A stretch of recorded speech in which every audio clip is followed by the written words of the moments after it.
शुरू करते हैं अल्लाह के बाबरकत नाम से जो बड़ा मेहरबान और निहायत रहम वाला है। तमाम तारीफ़ें मेरे अल्लाह रब्बुल इज़्ज़त के लिए हैं। खौफनाक कहानियों के मुअज़्ज़िज़ नाज़रीन को मेरी तरफ से अस्सलाम वालेकुम। उम्मीद करती हूँ आप सब लोग खैरियत से होंगे, जहाँ होंगे खुश होंगे। हर रोज़ की तरह आज भी आप लोगों के लिए बहुत इंटरेस्टिंग कहानियाँ लाई हूँ जिन्हें आप लोग बहुत पसंद करेंगे।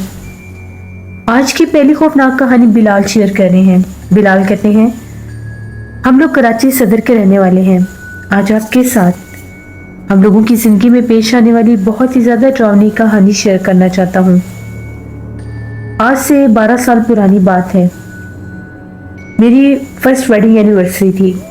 मेरी मिसेस को बहुत शौक था कि हम लोग अपनी फर्स्ट वेडिंग एनिवर्सरी की जो सेलिब्रेशन है, जो पार्टी है, वो हम लोग हॉक्स बे पर थ्रो करेंगे। तो मैंने पहले से इसकी प्रिपरेशंस शुरू कर दी। मैं हॉक्स बे गया, मैंने वहाँ पर एक हट बुक किया, सारी डेकोरेशन सारा कुछ मैंने खुद ही करवाना था। हम लोगों की जिस दिन वेडिंग एनिवर्सरी थी उस दिन मैंने पूरा दिन लगाकर शाम तक मैंने सारा सेटअप कंप्लीट किया और अपनी मिसेस को ये कहा कि हॉक्स बे पर तो नहीं हो सका, हम लोग एक होटल में जा रहे हैं, क्योंकि मैं उनको सरप्राइज देना चाहता था। हम लोगों की सारी फैमिली, उनकी सारी फैमिली, उन लोगों को भी उस वक्त तक नहीं पता था। जब हम लोग सारे घर से निकले हम लोग सब बहुत ज़्यादा खुश थे। जैसे मैंने हॉक्स बे की तरफ गाड़ी ली, साथ मेरे इन-लॉज भी थे, मेरी फैमिली भी थी, सब हैरान हो गए, ये क्या, ये तो हॉक्स बे, हम लोग बीच की तरफ जा रहे हैं। मेरी मिसेस तो खुशी से चिल्लाने लगी, इतनी खुश थी, इतनी एक्साइटेड थी। वहाँ पर जब जाकर उन्होंने पूरा सेटअप देखा वो बहुत ज़्यादा खुश थी। हम लोगों ने वहाँ पर बड़े अच्छे से सारी बड़ी एनिवर्सरी जो थी, हम लोगों की जो पार्टी थी, हम लोगों ने वहाँ पर वो सेलिब्रेट की। सब बहुत खुश थे। उसके बाद हम लोगों ने वहीं पर हट के बाहर ही फायर प्लेस था, वहाँ पर आग जलाई क्योंकि सर्दी का मौसम था, और वहाँ पर एंजॉय करने लगे, गाने शाने, बहुत खुश थे सब। तो एकदम से मेरी मिसेस को बड़ी ठंड सी महसूस होने लगी, तो गाड़ी में शॉल रखी हुई थी। मैं उनके लिए शॉल लेने के लिए गया। पहले तो सारे गहमा गहमी में थे, पुरजोश से इतना महसूस नहीं हुआ, लेकिन जब वहाँ पर बैठे बातें कर रहे थे तो उसको शॉल चाहिए थी, तो मैं शॉल लेने के लिए गाड़ी के पास गया। अब हम लोगों ने जहाँ पर गाड़ियाँ पार्क की हुई थी उस तरफ मैं गया।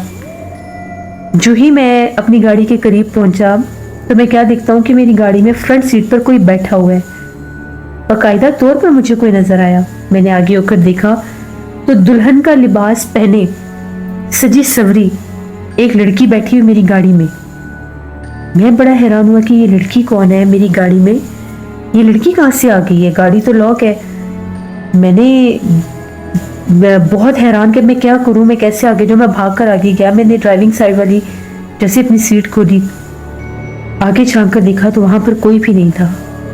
मेरे तो रोंगटे खड़े हो गए कि ये हो क्या गया, ये पॉसिबल कैसे है। मैं शॉल वगैरह सब कुछ भूल गया, गाड़ी खुली छोड़ी, मैं भागा जहाँ पर सब बैठे थे उस तरफ। शोर मचा दिया मैंने जाकर। मैंने कहा गाड़ी में फ्रंट सीट पर एक दुल्हन बैठी हुई थी, क्योंकि मैं पहले अपनी मिसेस वाली साइड पर आया था, फ्रंट सीट पर ही उनकी वो शॉल रखी हुई थी। तो जब मैंने देखा कि वो एक लड़की बिल्कुल सजी सवरी दुल्हन, बड़ा खूबसूरत चेहरा, सो यंग लड़की, बाल खुले हुए, गजरे शजरे पहने हुए, आगे बैठी हुई, मेरे रोंगटे खड़े हो गए कि लड़की कौन है। जैसे मैं सडनली दूसरी साइड आया तो वो गायब हो गई। सब भागते हुए आए, गाड़ी में आकर देखा। अब मैं गाड़ी अपनी वाली साइड को भी मैं बंद करके गया, लेकिन जब हम लोग गाड़ी के करीब पहुंचे तो जो दूसरी साइड थी उसकी वो विंडो खुली हुई थी और बेतहाशा फूलों के जैसे वो गजरे तोड़ तोड़ कर फेंके हुए, तो फूल बिखरे पड़े थे सारे। और वो सामने बिल्कुल जिस तरफ अगर हम लोग खड़े होकर देखें तो रोड है, उस तरफ वो जा रहे थे। हम लोग बड़े हैरान, सब बड़े परेशान हो गए। मेरे पेरेंट्स ने कहा कि यहाँ से जल्दी निकलो। रात का टाइम देखा तो 12:30 पौने 1 हो गए थे। उन लोगों ने कहा कि अभी निकलो यहाँ से। यहाँ पर मशहूर है कि रात के टाइम एक दुल्हन के रूप में एक मखलूक नजर आती है जो एक चुड़ैल है, और वो अक्सर जिन लोगों को नजर आती है उनको नुकसान भी हो जाता है। जब वो अपने घर वापस जा रहे होते हैं तो उनका एक्सीडेंट हो जाता है। अब गाड़ी बहुत आराम से चलानी है, पहले सब आयत कुर्सी पढ़कर हिसार करो। हम लोगों ने जल्दी जल्दी सारी चीज़ें समेटी, अपने सामान वगैरह लिए, वहाँ से उठाए, गाड़ियों में बैठे, अल्लाह का नाम लिया, वहाँ से निकल गए। 1-2 दिन हम लोग बहुत डिस्टर्ब रहे क्योंकि मुझे बुखार हो गया, एक अजीब सा खौफ वहम मेरे जहन में तारी हो गया। गाड़ी मैंने वॉश भी करवाई, वो एक अजीब सी मेरे अंदर एक चीज़ थी। अल्लाह का शुक्र है कि सब नॉर्मल हो गया। उसके बाद हम लोग हॉक्स पे नहीं गए। 1-2 दफ़ा सेंटर में जाना हुआ था, वो भी कुछ गेस्ट आए हुए थे तो हम लोग इवनिंग में ही जाते थे, नाइट में नहीं कभी गए। इसी तरह से मेरे एक दोस्त थे, उनसे जब मेरी बात हुई तो उन्होंने भी अपना एक पर्सनल एक्सपीरियंस शेयर किया। उनके साथ भी कुछ ऐसा ही हुआ था। मेरे दोस्त का नाम नुमान है। वो बताते हैं कि एक दफ़ा ऐसा हुआ, उनके भाई का वलीमा ख़त्म हुआ। वो वलीमे का फंक्शन मोस्ट ऑफ लोगों को बड़ा बोरिंग लगता है क्योंकि जैसे मेहंदी, माइयों, बारात के बड़े वो एक शोर शराबे वाले फंक्शन होते हैं। तो फिर उसके बाद जब कहते हैं वलीमे का फंक्शन आया तो सारे बड़े बोर थे, हमारे बड़े गेस्ट आए हुए थे। हम लोग सारे जैसे हॉल से निकले, हम लोगों ने सबने प्लान किया कि हम हॉक्स पे चलते हैं। बड़े खुश हो गए सारे, हम लोग 6-7 गाड़ियाँ भर के, काफ़ी फैमिलीज थी, काफ़ी हम लोगों के कजन्स थे, लड़के लड़कियाँ सब तैयार हुए हुए थे, अंकल आंटी सब थे। हम लोग हॉक्स पे आ गए।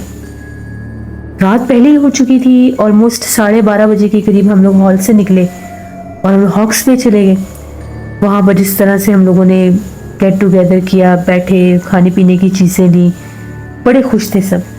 तो एकदम से वो मेरे कज़न हैं, वो भी न्यूली मैरिड थे, तो वो अपनी मिसेस के साथ जैसे वॉक करते करते सैंड पर चले गए। अब वो रेत पर वॉक कर रहे हैं तो एकदम से उसके मिसेस ने उनको तंग करने के लिए जिस तरह से वो चलती चलती एकदम से पीछे हट गई। पीछे हटती हटती हटती सबके पास आ गई कि अब ये मुझे ढूंढते रहेंगे। वो अपने धुन में बातें करता करता आगे जा रहा है तो उसने इधर उधर देखा, उसकी मिसेस नहीं थी। उसकी नज़र पड़ी तो उधर सामने एक हट थी। वो क्या देखता है कि उनकी मिसेस उस तरफ चलती हुई जा रही है। उसने अपनी मिसेस को आवाज़ दी कि सना उस तरफ कहाँ जा रही हो, हम लोग तो इधर फिर रहे हैं, तुम उधर अकेली क्यों जा रही हो, वापस आ जाओ। लेकिन वो सना होती तो वापस आती। वो सना के रूप में ही वो मखलूक जो थी वो चलती चलती उस हट की तरफ जा रही थी जहां पर कोई भी नहीं था, बिल्कुल अंधेरा था। अब वो पीछे आने के बजाय, दूसरों को बुलाने के बजाय वो उसकी तरफ भागा उसको लेने के लिए। तो वो कहते हैं कि जैसे ही मैं आगे गया इतने में वो हट के करीब जा चुकी थी, इवन कि वो वहां पर बिल्कुल अंदर दाखिल हो गई। मैं उसको आवाज़ें दे रहा हूँ कि क्या कर रही हो तुम, इधर बहुत अंधेरा है, आओ हम लोग सबके पास चलते हैं। वो जाकर एक कोने में खड़ी हो गई और अजीबोगरीब आवाज़ें निकाल कर हंसने लगी। तो मैंने ये कहा कि ये कौन सा टाइम है इस तरह की मस्ती और मजाक करने का, चलो पहले बहुत देर हो गई है, हम लोगों को अब चलना चाहिए। तकरीबन 1:45 बज रहे थे, सब हमें ही ढूंढ रहे थे। जब वो अजीबोगरीब हरकतें करने लगी तो मैंने फिर उसको कहा, उसके कंधे पर जो ही मैंने हाथ रखा तो उसने जब मेरी तरफ अपना फेस किया, वो इतनी खौफनाक चेहरे वाली एक औरत थी। उसकी सफ़ेद कलर की आंखें थी, कोई आई बॉल नहीं था, नोज वाली जगह पर एक सुराख था और इतने बेहानक दांत थे जो मुंह से बाहर निकले हुए थे। वो चीखें मारता हुआ जैसे ही पीछे हटा, पाँव फोल्ड हुआ, वो गिर गया तो मखलूक गायब हो गई। वो बड़ी मुश्किल से कैसे जैसे करके वो उठा, उससे हिला भी नहीं जा रहा था, वो दरमियान में आके गिर गया। जब उसको वहां पर सबने गिरते देखा तो सब उसकी तरफ भागे कि इसको क्या हुआ है। जब उसकी तरफ वो भागे तो उसकी मिसेस भी वहीं पर थी। उसको उठाया, वो बेहोश हो चुका था। बड़ी मुश्किल से उसको वहां पर लेकर आए जहां पर हम लोग सब बैठे हुए थे हट के पास। तो वहां पर उसके मुंह पर पानी के छींटे वींटे मारे कि इसको होश आए, उसके साथ हुआ क्या है। जब उसे होश आया तो वो चिल्लाने लग गया और अपनी बीवी का नाम लेने लगा कि वो कहाँ पर है। उसने कहा कि मैं इधर ही हूँ। उसने पूछा कि तुम्हें मैंने वहां पर देखा था। उसने कहा कि मैं तो आपको तंग कर रही थी, आपके साथ शरारत करने के लिए मैं जानबूझकर 2 कदम पीछे हटते थे, इन लोगों के पास आ गई कि आप ढूंढते हुए यहाँ पर आओगे और फिर आप आए नहीं वापस। अभी हम लोग यही बातें कर रहे थे कि मैं आपकी तरफ आने ही वाली थी, इतने में आपको गिरते देखा। तो वो कहते हैं कि हमारे उस कज़न ने हमें वो सारा किस्सा बताया। उसी वक्त हम लोगों ने अजीबोगरीब छन छन की आवाज़ें सुनी, जैसे पाँव में पायल पहने कोई बड़ी तेज़ी से उस तरफ भागता हुआ आ रहा है। तो हम लोग क्या देखते हैं, एक यंग लड़की है दुल्हन के लिबास में, बाकायदा जैसे ब्राइडल्स बनी होती हैं, तैयार हुई होती हैं, वो आकर सामने, जैसे वो तेजी से भागती हुई पहले वो बीच की तरफ गई, फिर वापस आकर सामने लोगों के बैठ गई और बेहद खौफनाक आवाज़ों में रोने लगी। हम लोगों के कज़न ने शोर मचा दिया कि जल्दी उठो, ये वही है जिसको मैंने सना के रूप में देखा था। उसी वक्त सारा कुछ सामान वगैरह वहाँ से कुछ था ही नहीं, खाने पीने की बस चीज़ें थी, अपने अपने मोबाइल, बैग्स, जो जो चीज़ें थी सबने ली, गाड़ियों में बैठे और वहाँ से निकले। तो इस तरह के वाक़यात वहाँ पर अक्सर लोगों के साथ हो जाते हैं। हम लोग कभी भी दोबारा इस तरह से रात को नहीं गए। मेरी मिसेस को बहुत शौक था तो हम लोगों ने वो किया और हम लोगों के साथ भी हुआ, फिर मेरे दोस्त के साथ भी हुआ। ऐसे ही बेतहाशा लोग हैं जिनके साथ वहाँ पर बहुत बहुत भयानक हादसे हुए हैं, जो लोग खुद अपनी ज़ुबानी बताते हैं कि हॉक्स बे पर बाकायदा एक हट है जो बहुत ज़्यादा हॉन्टेड है और वहाँ पर रात के वक्त वो दुल्हन के रूप में एक मखलूक वहाँ से निकलती है जो एक चुड़ैल है और दुल्हन के रूप में होती है। कभी उसका चेहरा बेहद हसीन हो जाता है और कभी उसका चेहरा बहुत ज़्यादा भयानक हो जाता है और उस हट के आस पास से बेतहाशा चमेली के फूलों की खुशबू महकती रहती है। ऐसी बहुत सी कहानियाँ किस्से हम लोगों ने और भी लोगों से बहुत सुने। हॉक्स बे कराची एक मशहूर तरीन हॉन्टेड जगह है। वहाँ पर उस हट की वजह से, उस हट में ऐसा क्या हुआ और किस वजह से वो असर ज़्यादा हुई, ये हम लोग नहीं जानते। इसके बिहाइंड क्या हिस्ट्री और क्या मिस्ट्री है, लेकिन जो कुछ हम लोगों के साथ हुआ वो मैंने आपको बताया और ये बिल्कुल सच्चे हम लोगों के वाक़यात हैं जिनको हम लोग कभी भी फरामोश नहीं कर सकते। अल्लाह का शुक्र है कि हम लोग वहाँ से बखैर और आफियत सलामती से वापस आ गए, क्योंकि जिस तरह से हम लोगों को ये पता चलता था कि कोई भी अगर उस मखलूक को देख लेता था दुल्हन के रूप में या किसी भी रूप में, तो वापस जाते हुए उन लोगों का एक्सीडेंट हो जाता था। तो ये वाक़यात जो थे मैंने आपके साथ शेयर किए और मैं सबको यही कहना चाहूँगा जो सुन रहे हैं कि कभी भी रात को हॉक्स बे, ख़ास तौर पर जिस तरफ वो हॉन्टेड हट है उस तरफ जाने की गलती मत करें। बहुत शुक्रिया बिलाल आपका। जिससे ये बात बिल्कुल ठीक है कि जिस तरह से मैंने पहले भी एक दफ़ा हॉक्स बे की ही स्टोरी शेयर की थी। बहुत से लोगों के साथ मुख्तलिफ इंसिडेंट होते हैं जो उनकी ज़िंदगी का एक गुजरा हुआ हिस्सा बन जाते हैं, एक खौफनाक किस्सा और कहानी बन जाते हैं। अल्लाह से रहम मांगना चाहिए। कभी भी रात को दरिया के किनारे, नहरों के किनारे, समंदरों के किनारे जो बीच है वहाँ पर नहीं जाना चाहिए, क्योंकि हम लोग नहीं जानते कहाँ पर इंसान के साथ क्या हादसा हो जाए। बढ़ते हैं एक और खौफनाक कहानी की तरफ। ये खौफनाक कहानी अमजद शेयर कर रहे हैं। अमजद कहते हैं, मैं सऊदी अरेबिया में होता हूँ पिछले 18 साल से। अभी मुझे वहाँ पर गए हुए 3 साल हुए थे। तो मेरे एक कज़न थे, मेरे सगे मामू के बेटे, वो जद्दा में होते थे। मैं उनसे मिलने के लिए गया तो वहाँ पर मैंने उनके पास 3-4 दिन रुकना था। तो जब मैं जद्दा उनके पास रुका तो उन्होंने मुझे कहा कि यहाँ पर जद्दा बीच बहुत ज़्यादा फेमस है, तो मैं तुम्हें आज बीच पर लेकर जाऊँगा। अब वहाँ पर जद्दा में वो जो बीच है वो मुख्तलिफ नाम से हैं, मुख्तलिफ उनके वहाँ पर उन लोगों ने स्टाइल बनाए हुए हैं। हम लोग एक ऐसी बीच पर गए थे जो ओपन बीच थी, पुरानी बीच है, वो बहुत, वहाँ पर बहुत लोग होते हैं। और वो मैं बताता चलूँ, जो लोग जद्दा बीच पर गए भी होंगे, वहाँ से जो समंदर है बहुत ज़्यादा करीब है। यानी आपने सिर्फ और सिर्फ वहाँ पर जो सिटिंग प्लेस है उससे नीचे उतरना है तो कुछ कदम के फासले पर ही वो बड़े पत्थर शुरू हो जाते हैं और आगे पानी ही पानी है। हम लोगों ने खाना खाया, रात का टाइम था, तो जिस लोकेशन पर हम थे वहाँ से वही बीच करीब थी। हम लोग वहाँ पर चले गए। दुनिया का रश, बड़ी गहमा गहमी, बड़े लोग आए हुए थे। काफ़ी देर हम लोग वहाँ पर बैठे, हम लोगों ने चाय वगैरह पी, सिगरेट वगैरह पी, काफ़ी देर हम लोगों ने एंजॉय किया। अब लोग आहिस्ता आहिस्ता जाने लग गए। मैंने अपने कज़न से ये कहा कि इमरान भाई, मुझे बहुत ज़्यादा शौक़ है कि मैं ये समंदर को करीब से जाकर देखूं। उसने कहा भाई रात है, मेरी मानो तो ना जाओ, यहाँ पर अक्सर जिस तरह से कुछ कीड़े वगैरह भी होते हैं तो कोई काट ना ले। मैंने उसे कहा कि कुछ नहीं होता, खैर है, आप मेरे साथ आए, हम लोग ज़रा नीचे उतरते हैं। उसको लगता था पानी से डर। उसने कहा कि मैं तो नीचे नहीं जाऊँगा, मैं इधर पीछे खड़ा हूँ, मैं पत्थर पर बैठा हूँ, आप थोड़े आगे चले जाओ और बहुत ज़्यादा आगे ना जाना, क्योंकि कोई पता नहीं चलता इसकी गहराई कहाँ से शुरू हो जाए। मैंने उसे कहा कि ठीक है, मैं इधर करीब ही हूँ। जैसे ही हम लोग नीचे उतरे जिस साइड पर हम बैठे थे वहां से लोग ऑलमोस्ट काफी जा चुके थे। नीचे उतरे और मैं आगे बढ़ने लगा। तो जैसे ही बढ़ता बढ़ता मैं थोड़ा आगे निकल गया। अब वो मुझे पीछे से आवाजें दे रहा है। मैंने उसे कहा कि कुछ नहीं होता, मैं इधर यूं पास यूं, मैं इसको देख रहा था, हाथ हिला रहा था। मैं खासा आगे पानी में आ गया, यहाँ तक कि मेरी आधी आधी टांगों तक पानी आ चुका था। तभी मैं क्या देखता हूँ, एकदम से जिस तरह से सामने से पानी के ऊपर, समंदर के ऊपर कुछ चलता हुआ आ रहा है। आप लोग इस चीज पर गौर करें कि पानी के ऊपर भला कौन चल सकता है। मुझे बकायदा सामने से एक सफेद कलर का वजूद चलता हुआ नजर आ रहा है। मैं वहीं पर बिल्कुल साकत हो गया। मैं हिलजुल भी नहीं पा रहा था, मैं बस उसको देख रहा था और वो बिल्कुल मेरे सामने थी। एक औरत, बिल्कुल यंग सी लड़की, बहुत कदावर, बहुत लंबा कद था, अराउंड 6 और 7 फीट उसकी हाइट होगी।